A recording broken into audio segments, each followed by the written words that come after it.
ಈ ಕಡೆ ಕೂಡ ಆಚೆ ತಗೊಳ್ಳಿ, ಆಚೆ ತಗೊಂಡು ಕೈ ಬಿಡಿ, ಪ್ರಾರ್ಥನೆ ಮಾಡ್ಕೊಳ್ಳಿ. ಕೈ ಮುಗಿರ ನೀವು ಕೈ ಮುಗಿ ಪಟ್ಕೊಳ್ಬಿಡ ಅಷ್ಟೇ. ಗಟ್ಟಿ ಇಟ್ಕೊಳ್ಳಿ, ಆ ಕಡೆ ಕೊಡಿ, ಆ ಕಡೆ ಕೊಡಿ, ಕಳಿಸಿ ಪ್ರಾರ್ಥನೆ ಮಾಡ್ಕೊಳ್ಳಿ.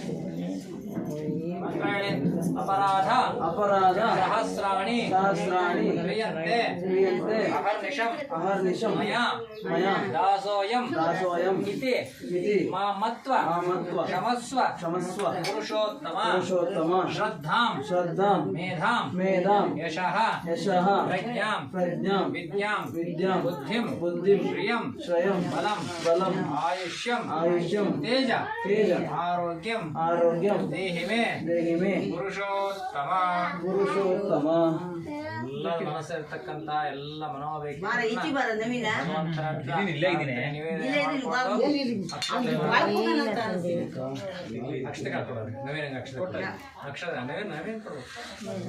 ವಿಶೇಷವಾಗಿ ಕೊಡ್ಬೇಕು, ಸಿಗದೆ ಕಷ್ಟ. ಮುಂದಿಗೆಲ್ಲ ಮತ್ತೆ ಬಾರಿ ಬಾರಿ ಅವನು ಎಲ್ಲ ಶುರುವಾಗಿ ಹೇಳ್ರಿ ಭಟ್ರು ಚೆನ್ನಾಗಿ ಪ್ರಾರ್ಥನೆ ಮಾಡ್ಕೊಳ್ಳೆ. ನಿಂತಲೇ ಎಲ್ಲ ಪ್ರದಕ್ಷಿಣೆ ಮಾಡಿ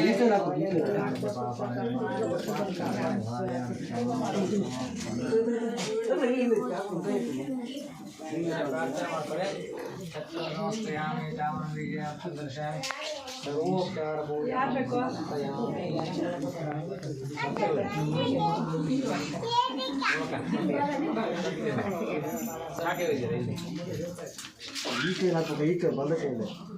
ಪ್ರಾರ್ಥನೆ ಮಾಡ್ಕೊಳ್ಳೆ. ಇಲ್ಲಿವರೆಗೂ ಪೂಜೆಯನ್ನು ಮಾಡಿದ್ದೀರಿ. ಈಗ ಕಥೆಯನ್ನು ಶ್ರವಣ ಮಾಡಿ ಆನಂತರ ನಾನು ಮಹಾಮಂಗಳಾರತಿ ಆಗುತ್ತೆ. ಎಲ್ಲ ಕುತ್ಕೊಂಡು ಸಾವಧಾನ ಕಥೆ ಕೇಳಬೇಕು. 5 ಅಧ್ಯಾಯ ಕಥೆ ಸಂಕ್ಷಿಪ್ತವಾಗಿ. ಪೂರ್ವ ಕಾಲದಲ್ಲಿ ಅಭಯಾರಣ್ಯ, ಅಲ್ಲಿ ಋಷಿಮುನಿಗಳು ತಪಸ್ಸನ್ನು ಆಚರಿಸ್ತಾ ಇರ್ತಾರೆ. ಅಂದ್ರೆ ಅವರ ಉದ್ದೇಶ ಜಗತ್ತಿನ ಕಲ್ಯಾಣ. ಈ ಜಗತ್ತಿಗೆ ಒಳ್ಳೇದಾಗಬೇಕು. ಎಲ್ಲ ಈ ಜಗತ್ತಲ್ಲಿ ಇರತಕ್ಕಂತಹ ಪ್ರತಿಯೊಬ್ಬ ಮಾನವ ಪ್ರಾಣಿಯಿಂದ ಹಿಡಿದು ಪಶು ಪಕ್ಷಿಗಳಿಂದ ಹಿಡಿದು ಎಲ್ಲ ಪ್ರಾಣಿಗಳಿಗೂ ಸಹ ಒಳ್ಳೆಯ ನೈಸರ್ಗಿಕ ಪ್ರಕೃತಿಯ ಒಳ್ಳೆಯ ಗಾಳಿ, ಒಳ್ಳೆಯ ರೀತಿಯಲ್ಲಿ ಮಳೆ, ಪ್ರಕೃತಿಯ ಎಲ್ಲ ಸಹಕಾರ ಸಿಗಬೇಕು. ಎಲ್ಲರೂ ಸುಖ ಶಾಂತಿ ಸಮೃದ್ಧಿಯಿಂದ ಇರಬೇಕು ಅನ್ನೋ ದೃಷ್ಟಿಗೋಸ್ಕರವಾಗಿ ತ್ಯಾಗ ಮನೋಭಾವದಿಂದ ತಪಸ್ಸನ್ನ ಆಚರಣೆ ಮಾಡ್ತಾ ಇದ್ದಾರೆ.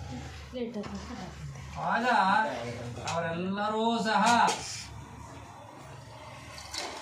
ಸೂತ ಮಹಾಮನಿಗಳನ್ನು ಪ್ರಶ್ನೆ ಮಾಡ್ತಾ ಇದ್ದಾರೆ. ಭೂಲೋಕದಲ್ಲಿ ಹುಟ್ಟಿರತಕ್ಕಂತಹ ಮಾನವರು ತಮ್ಮ ತಮ್ಮ ಪಾಪಕರ್ಮಗಳಿಂದ ಅನೇಕ ರೀತಿಯಲ್ಲಿ ತೊಂದರೆಯನ್ನು ಅನುಭವಿಸ್ತಾ ಇದ್ದಾರೆ, ತಾಪತ್ರೆ ಅನುಭವಿಸ್ತಾ ಇದ್ದಾರೆ, ಕ್ಲೇಶಗಳನ್ನು ಅನುಭವಿಸ್ತಾ ಇದ್ದಾರೆ. ಕರ್ಮವನ್ನು ಅನುಭವಿಸುವ ಜೊತೆಗೆ ತುಂಬ ತೊಂದರೆಗಳಿಗೆ ಈಡಾಗಿದ್ದಾರೆ. ಆದ್ದರಿಂದ ಇದನ್ನು ಪರಿಹಾರ ಮಾಡಬೇಕು ಎಂಬುದಾಗಿ ಹೇಳ್ತಾರೆ. ಯಾವ ರೀತಿ ಪರಿಹಾರ ಮಾಡಬೇಕು ಅಂತ ಯೋಚನೆ ಮಾಡುತ್ತೆ. ಆಗ ಸೂತ ಮಂತ್ರ ಹೇಳ್ತಾರೆ. ಭೂಲೋಕ, ಭವರ್ಲೋಕ, ಸುವರ್ಲೋಕ, ಮಹರ್ಲೋಕ, ಒಟ್ಟು 14 ಲೋಕ ಭೂತಗಳನ್ನು ಮಾಡಿಕೊಂಡು 14 ಲೋಕಗಳನ್ನ ನಾರದ ಮಹರ್ಷಿಗಳು ಪ್ರತಿನಿತ್ಯವೂ ಮನೋವೇಗದಲ್ಲಿ ಸಂಚಾರವನ್ನು ಮಾಡುತ್ತಾ ಅಲ್ಲಿರತಕ್ಕಂತಹ ಎಲ್ಲ ಜನರ ಯೋಗಕ್ಷೇಮವನ್ನು ಅವರು ವಿಚಾರಿಸ್ತಾ ಇರ್ತಾರೆ. ಅವರಿಗೆ ಅದೇ ಕೆಲಸ. ಎಲ್ಲ ಲೋಕದಲ್ಲೂ ಜನ ನಿಶ್ಚಿಂತೆಯಿಂದ ಸಮೃದ್ಧಿಯಿಂದ ಬದುಕ್ತಾ ಇದ್ದಾರೆ. ಆದರೆ ಭೂಲೋಕದಲ್ಲಿ ಹುಟ್ಟಿರ್ತಕ್ಕಂತಹ ಮಾನವರು ಬಹಳ ದುಃಖದಲ್ಲಿದ್ದಾರೆ. ಕರ್ಮಭೂಮಿಯಲ್ಲಿ ಹುಟ್ಟಿರ್ತಕ್ಕಂತಹ ಎಲ್ಲರೂ ಕರ್ಮವನ್ನು ಮಾಡಿರೋದ್ರಿಂದ ಕರ್ಮಾನುಸಾರೇಣವಾಗಿ ಪುಣ್ಯ ಫಲವನ್ನು ಅವರು ಹೊಂದುತ್ತಾ ಇದ್ದಾರೆ. ಆದ್ದರಿಂದ ಅವರಿಗೆ ಸರಿಯಾದ ಮಾರ್ಗದರ್ಶನ ಮತ್ತು ಕಲ್ಯಾಣ ಒಳ್ಳೆಯದಾಗಬೇಕು. ಉನ್ನತವಾದ ಧ್ಯೇಯ ಉಟ್ಕೊಂಡು ಭಗವಂತನ ಕೃಪಾ ಕಟಾಕ್ಷಕ್ಕೆ ಪಾತ್ರರಾಗಬೇಕು. ಅಷ್ಟೇ ಅಲ್ಲ, ಇಹಲೋಕದಲ್ಲಿ ಇರತಕ್ಕಂತಹ ಸಕಲ ಭೋಗಗಳನ್ನು ಅನುಭವಿಸಿ, ಸುಖ ಸಾಧನಗಳನ್ನು ಅನುಭವಿಸಿ, ಆನಂತರದಲ್ಲಿ ಕಾಲಾನಂತರದಲ್ಲಿ ಭಗವತ್ ಪಾದವನ್ನು ಸೇರಬೇಕು, ಅಂದರೆ ವೈಕುಂಠ ಲೋಕವನ್ನು ಸೇರಬೇಕು.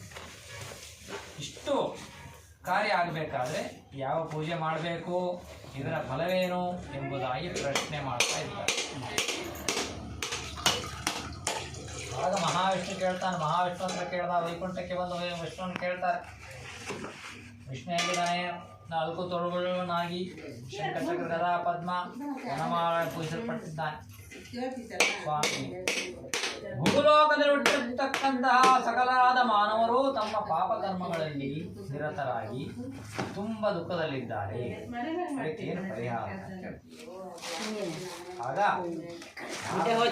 ಹೇಳ್ತಾನೆ, ಕೋರಿದ ಇಷ್ಟಾರ್ಥಗಳನ್ನು ಕೊಡತಕ್ಕಂತಹ ಸತ್ಯನಾರಾಯಣ ಸ್ವಾಮಿ ಪೂಜೆಯನ್ನ ಯಾರು ಶ್ರದ್ಧಾಭಕ್ತಿಯಿಂದ ಮಾಡ್ತಾರೆ ಅವರು ಇಹಲೋಕದಲ್ಲಿ ಸಮಸ್ತ ಸುಖವನ್ನು ಅನುಭವಿಸಲ್ಲದೆ ನಂತರದಲ್ಲಿ ವೈಕುಂಠ ಲೋಕವನ್ನು ಸೇರ್ತಾರೆ, ಮೋಕ್ಷವನ್ನು ಪಡಿತಾರೆ.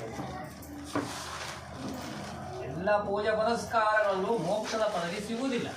ಆದರೆ ಸತ್ಯನಾರಾಯಣ ಸ್ವಾಮಿ ಪೂಜೆಯಲ್ಲಿ ಮೋಕ್ಷ ಪದವಿಯನ್ನು ಪಡೆಯಬಹುದು, ನಕ್ಷತ್ರ ಪದವಿಯನ್ನು ಪಡೆಯಬಹುದು ಎಂಬುದಾಗಿ ಅವರು ಹೇಳ್ತಾರೆ. ಮಹಾವಿಷ್ಣು ಹೇಳ್ತಾರೆ.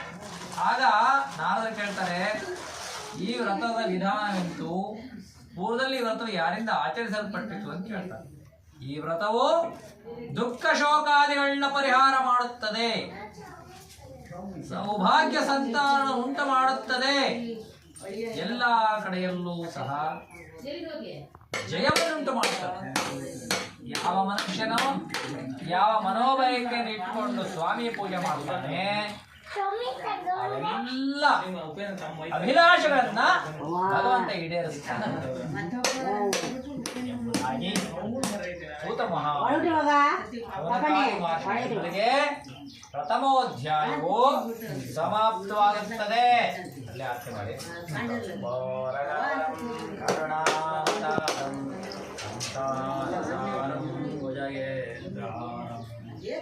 ವಸಂತಂ ಹೃದಯಾನವಿಂದೇ ಓಂ ಭವಾನಿ ಸಹಿತಂ ನಮಾಮಿ.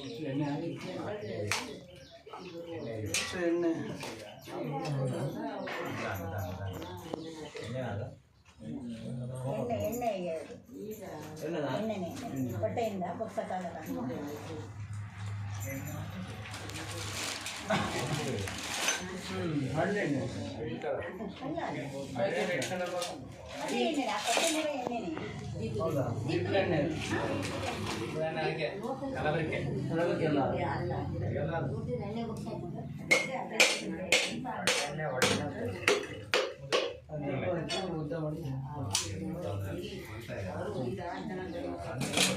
ಸಣ್ಣ ಪೂರಿಗೆ ಜೋರ ಮಾಡಕ್ ಹೋದ್ರೆ ಪೂರ